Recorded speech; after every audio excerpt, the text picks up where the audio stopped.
Semua orang ingin doanya dikabulkan Allah, inilah kunci terkabulnya doa dan waktu-waktu terbaik dan mustajab, al-awqat al-mustajabah. Saat memanjatkan doa kepada Allah yang perlu diketahui, di antara waktu terbaik itu adalah sepertiga malam terakhir. Suasana hening, senyap dan syahdu adalah saat tepat untuk mengadu kepadanya. Tatkala manusia lain terlelap dalam buayan mimpi, lelah letih setelah bekerja seharian, bangun dari tidur, melakukan sholat tahajud dan kemudian berdoa dengan sepenuh kehusyukan dan ketundukan, akan menghadirkan pengalaman batin yang luar biasa. Air mata mungkin saja akan mudah mengalir karena suasana yang mendukung, juga ketenangan jiwa sebab jauh dari penampilan ria. Imam Al-Bukhari meriwayatkan dari Abu Hurairah radhiyallahu anhu bahwa Rasulullah shallallahu alaihi wasallam bersabda, Tuhan kita yang Maha Agung dan Maha Tinggi turun setiap malam ke langit dunia ketika telah tersisa sepertiga malam terakhir. Ia berfirman, siapakah yang berdoa kepadaku, maka aku akan mengabulkannya, siapa yang meminta kepadaku, maka aku akan memberikannya. Siapa yang memohon ampun kepadaku maka akan aku ampuni. Hadis riwayat Bukhari Muslim. Saat sujud di dalam sholat. Merapatkan dahi bersujud kepada Allah adalah wujud ketundukan kita yang terefleksikan dalam amal nyata. Menampakkan kerendahan dan kehinaan kita sebagai hamba, mengakui keagung kebesarannya. Dari Abu Hurairah radhiyallahu anhu bahwa Rasulullah shallallahu alaihi wasallam bersabda, sedekat-dekatnya seorang hamba dengan Robnya adalah ketika dia sedang sujud, maka perbanyaklah doa.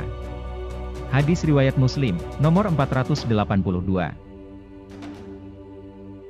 Waktu-waktu yang lain selain dua di atas, ada waktu-waktu mustajabah, alias waktu terkabulnya doa lain. Dari beberapa hadis Nabi dapat kita ketahui bahwa waktu-waktu terkabulnya doa adalah antara adzan dan iqamah. Di dalam hadis riwayat Abu Daud, Anas bin Malik, Rasulullah bersabda, tidak akan ditolak doa antara adzan dan iqamah. Dari sahabat Anas bin Malik radhiyallahu anhu, Rasulullah shallallahu alaihi wasallam bersabda, sesungguhnya doa yang tidak tertolak adalah doa yang dipanjatkan di antara adzan dan iqamah, maka berdoalah di waktu itu. Hadis riwayat Ahmad.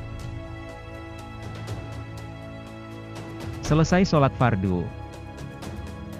Dari Abu Umamah ia berkata, Rasulullah shallallahu alaihi wasallam ditanya, wahai Rasulullah, doa apakah yang paling didengar?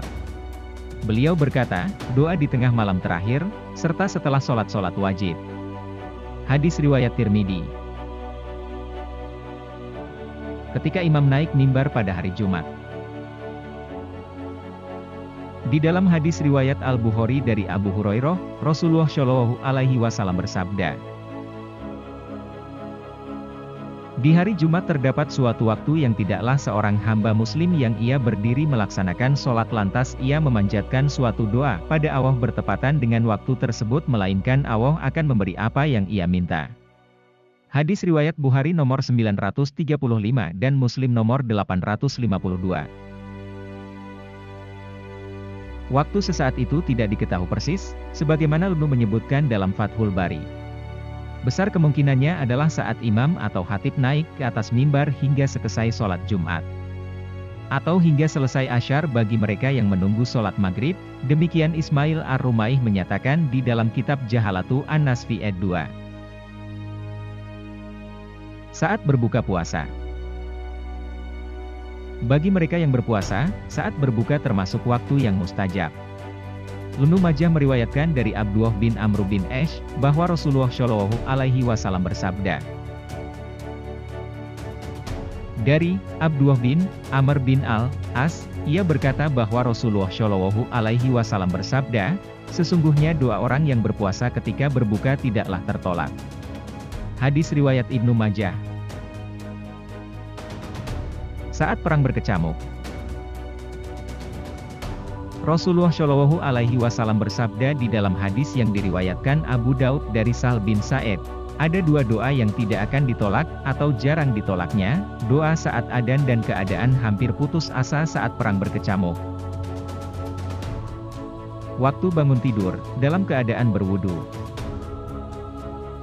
Ini adalah bagi yang berangkat tidur dalam keadaan suci, berwudu, dan berzikir kepada Allah. Dalam hadits riwayat Ibnu Majah dari Amr bin Anbasah, Rasulullah Shallallahu Alaihi Wasallam bersabda, "Tidaklah seorang lelaki yang berwudu dengan memperbagus wudunya lalu melaksanakan sholat kecuali ia diampuni dosanya di antara wudunya itu hingga ia mengerjakan sholat." Hadis riwayat Bukhari. Saat adzan atau hujan deras. Di dalam hadits riwayat Imam Al-Hakim, Rasulullah Shallallahu Alaihi Wasallam bersabda, dua doa yang tidak akan ditolak, doa ketika adzan dan doa ketika turunnya hujan. Hadis riwayat Al-Hakim dan Al-Baihaqi. Lihat Sahihul Jami, nomor 3078. Saat menjelang ajal. Sesungguhnya saat ruh dicabut, pandangan mata akan mengikutinya.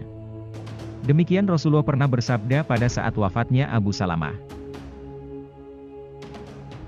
Rasulullah Shallallahu Alaihi Wasallam bersabda, jangan mendoakan jelek untuk diri kalian sendiri, doakanlah yang baik-baik saja. Karena malaikat akan mengaminkan apa yang kalian ucapkan. Hadis riwayat Abu Daud. Saat malam Lailatul Qadar. Malam kemuliaan itu lebih baik dari 1000 bulan. Pada malam itu para malaikat turun ke bumi, dan juga malaikat Jibril dengan izin Rob mereka untuk mengatur segala urusan. Malam itu penuh kesejahteraan sampai terbit fajar. Quran Surat Al-Hadar, 35. Dalam kitab Tufah Zakirin halaman 56, Imam Asy-Syaukani berkata bahwa kemuliaan Lailatul Qadar mengharuskan dikabulkannya doa setiap orang. Pada hari Arafah. Imam At-Tirmidzi meriwayatkan dari Amr bin Syuaib dari bapaknya dari kakeknya, bahwa Rasulullah Shallallahu Alaihi Wasallam bersabda, sebaik-baik doa adalah pada hari Arafah. Dari Amr bin Syuaib, dari ayahnya, dari kakeknya, Rasulullah Shallallahu Alaihi Wasallam bersabda, sebaik-baik doa adalah doa pada hari Arafah. Dan sebaik-baik yang kuucapkan, begitu pula diucapkan oleh para nabi sebelumku adalah ucapan, La ilaha illallah wahdahu la syarikalah, lahul mulku wa lahul hamdu wa huwa, ala kulli syai'in qadir. Tidak ada sesembahan yang berhak disembah kecuali Allah semata, tidak ada sekutu baginya. Milikinya segala kerajaan, segala pujian dan Allah yang menguasai segala sesuatu. Hadis riwayat Tirmidzi dan Ahmad. Memperhatikan dan memilih berdoa di waktu-waktu istimewa, bukan saja menunjukkan keseriusan kita di dalam berdoa. Namun ini juga melengkapi kesempurnaan syarat-syarat berdoa. Yaitu kesadaran hati saat berdoa, kontinuitas doa, keyakinan yang mantap, adab-adab berdoa, dan hilangnya faktor-faktor penghalang terkabulnya doa, seperti makan minum dan berpakaian yang haram. Semoga Allah menunjukkan jalan yang lurus kepada kita semua. Dan Allah mengabulkan doa-doa yang kita panjatkan. Amin.